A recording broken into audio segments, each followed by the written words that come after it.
Right. Now, we were singing there that day, and so he came up to his mom and he told his brother. First one that told me why he was crying is Gabriel. He's 17. This was 19. We have a 23-year-old who was on his way to church in Kansas. He called us this morning, getting ready to leave 2 weeks to play professional baseball with the Kansas City T-Bones. He's a preaching pitcher. That's what he is. And God's gifted him to throw a baseball. But that's a gift. His calling is preaching. The calling is just to enhance the gift. It's opened some doors for him, and God allowed him to go back into it after turning down up to $200,000 right out of high school to go pitch for the Cleveland Indians. He turned that down. Stayed in the ministry with us for 3 years. And when he went back, and when God opened the door and put baseball back in his life and put that desire, he said, I've never had no desire to pitch. He was on a 30-day fast. A 30-day fast. Hadn't ate a drop of food. On the 28th day, God placed it back in his heart. And he came to me and said, Daddy, I have a desire to play baseball again. What do you think? I don't get involved in that stuff much. I said, well, that's between you and God, son. And I don't give much input because I don't want to get in God's way. And so I said, you just be real earnest with God about that. And he said, I feel like he's allowing me. Well, when he went back to start pitching, he found out why God didn't want him to go in at 18. He said it was a cesspool of sin, Dad. He said, I've never seen anything like this. These men have wives and they openly talk about their unfaithfulness. They don't care who hears. Terrible. They have WWJD stickers on their lockers, and they talk about the clubs they're going out to that night. Terrible. Unbelievable. Form of godliness. That's where we're at in this day and time we live in. A form of godliness. Oh, that has to be preached everywhere. Yes. Because people in the last days, that's what's going to be going on in the so-called church. That's right. Well, why? Because he said they had a form of godliness, but denying the power thereof. And then he says, from such turn away. Yes. Don't have anything to do with it. That's right. Well, we're singing that song, and Gabriel comes to me, and I said, man, did you say, oh, Garrett, he's really getting blessed? He said, yeah, Daddy. He said, you know, he got to thinking about it. Now, listen right here. He said, Garrett said, do you want to say anything about it?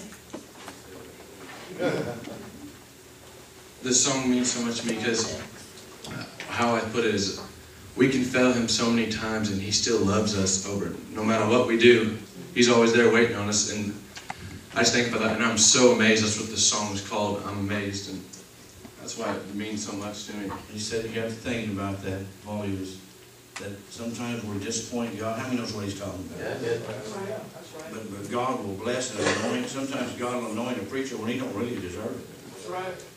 Sometimes he'll anoint a singer and he'll bless us and be there for us. And you get to thinking about that. I've thought about that. I've got too busy with other things in life, and I get up to preach, and maybe I didn't spend time in the Word and didn't spend the time on my knees like I should preparing to preach. I may know what I'm talking about. A lot of you don't know what I'm talking about because you don't know, you're not a preacher. But a preacher needs to prepare. Amen.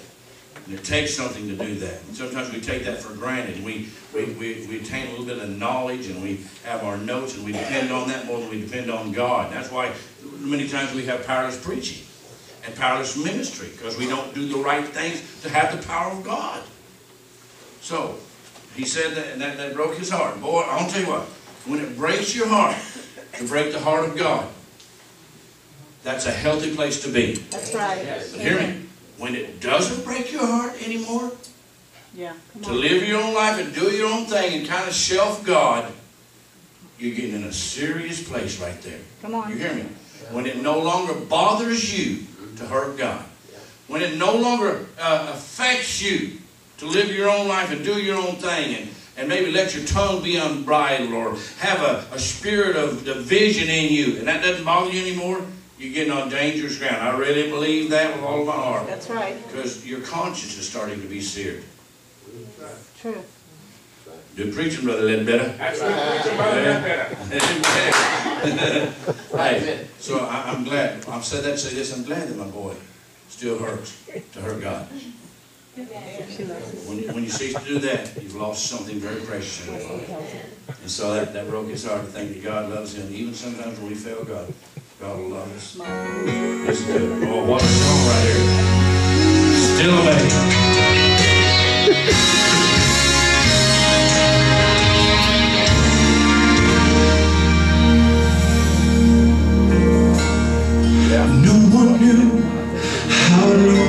filling, and the emptiness I tried so hard to hide. Oh, I laughed and said my life was fine without you. I was covering up the secret tears I cried. And then one day someone told me of your mercy and the love you showed on a hill called Calvary. There you died and you purchased my redemption. When you broke sin's power and set my spirit free, I'm amazed that you love me. I'm amazed how you care. Through your precious blood I'm pardoned, and my sins are washed. They're all washed away. All my sins are washed away.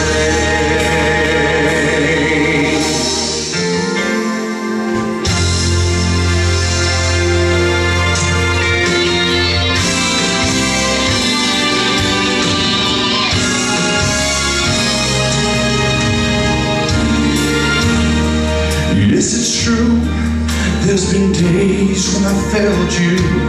Lord, you know the many times I've gone astray.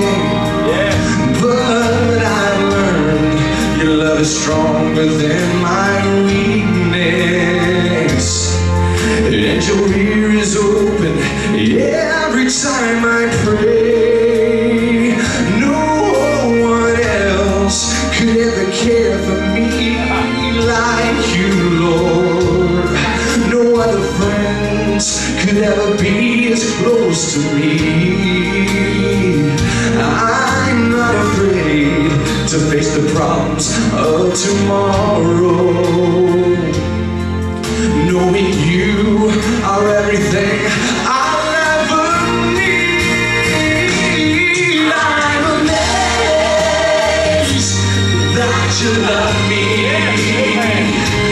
I'm amazed how you care.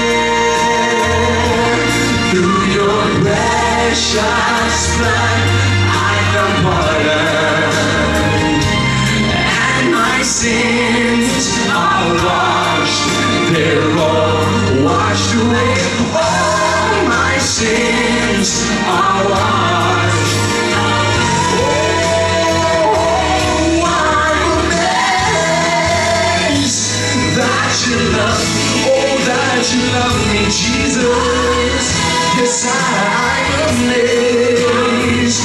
Oh, how you care. Through your precious blood I'm pardoned, and my sins are washed.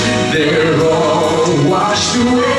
All my sins are washed. Oh, I'm amazed that you love me. Oh, that you love me, Jesus. Yes, I'm amazed. Oh, how you care. Through your yes, I'm pardoned. My sins are washed away. All my sins are washed away. All my sins are washed. Yes, all my sins are washed away. You broke sin's power. You set my spirit free. My sins are washed away.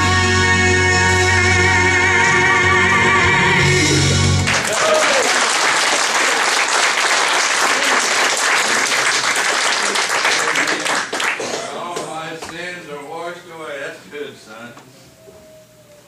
Sin's power. Hey man, I tell you what, sometimes in the ministry,